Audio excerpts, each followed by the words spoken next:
അസ്സലാമു അലൈക്കും വറഹ്മത്തുള്ളാഹി. പ്രിയപ്പെട്ട കൂട്ടുകാരെ, 5ാം ക്ലാസ്സിലെ അഹ്കാമുത്ത് തജ്വീദിലെ 12ാമത്തെ പാഠം അദ്ദർസു സാനി അശറ തഫ്ഖീമുൽ-ലാം. ഇന്നല്ലാഹ ഖബീറും ബിമാ തഅമലൂൻ.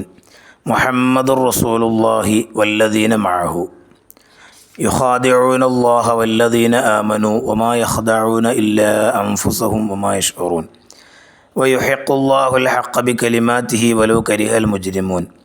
أولئك الذين يعلم الله ما في قلوبهم فأعرض عنهم وعظهم وقل لهم في أنفسهم قولا بليغا. അള്ളാഹ് എന്ന ജലാലത്തിൻ്റെ ഇസ്മിനെ ശ്രദ്ധിച്ചു നോക്കൂ. അവിടെയുള്ളത് തഫ്ഖീമുള്ള ലാം ആകുന്നു.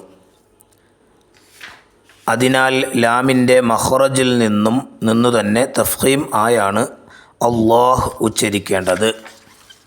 അള്ളാഹ് എന്ന ജലാലത്തിൻ്റെ ഇസ്മിന് മുമ്പ് ഫത്ഹോ ലമ്മോ ആയാൽ ജലാലത്തിൻ്റെ ഇസ്മിലെ ലാമിനെ തഫ്ഖീം ചെയ്ത് ഉച്ചരിക്കണം.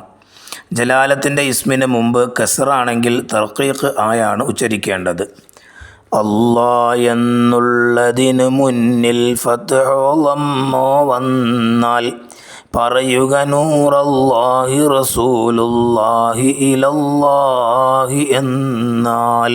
ഇസ്റാനി വിധം അല്ലാഹ് എന്നതിൻ മുന്നിൽ വന്നാൽ ബിസ്മില്ലാ നൂരില്ലാഹി റസൂലില്ലാഹി വലില്ലാഹിൽ ഹംദുലില്ലാഹ്. ഇനി അതിൻ്റെ വർക്ക് ബുക്ക് നമുക്ക് നോക്കാം. അദ്ദർസു സാനി അശറ 12ാമത്തെ പാഠം തഫ്ഖീമുൽ-ലാം. ലാമിനെ തഫ്ഖീമാക്കുക. ഒന്നാമത്തത് കാണാം, മുജീബ് ഉത്തരം എഴുതുക. 1. ലാമുൽ ജലാലയെ തഫ്ഖീം ചെയ്യുന്നത് എപ്പോൾ? ഉത്തരം, അള്ളാഹ് എന്ന ജലാലത്തിൻ്റെ ഇസ്മിന് മുമ്പ് ഫത്ഹോ ലമ്മോ ആയാൽ. 2. ലാമിൻ്റെ മഖ്റജ് ഏത്? നാവിൻ്റെ തലയുടെ അരുവും മേലെ മുൻപല്ലിൻ്റെ ഊനും. 4. അള്ളാഹ് എന്നതിൽ എത്ര ലാമുണ്ട്? 2. 5. ജലാലത്തിൻ്റെ ഇസ്മിലെ ലാമിനെ തഫ്ഖീമാക്കിയതിന് 4 ഉദാഹരണം എഴുതുക. റസൂലുള്ളാഹി, യുഖാദിഊനല്ലാഹ, വയുഹിഖുല്ലാഹു, യഅലമുല്ലാഹു. ഇനി 2 കാണാം, നക്തശിഫു മവാദിയ തഫ്ഖീമി ഇസ്മിൽ ജലാലത്തി മിൻ സൂറത്തുൽ മുജാദല.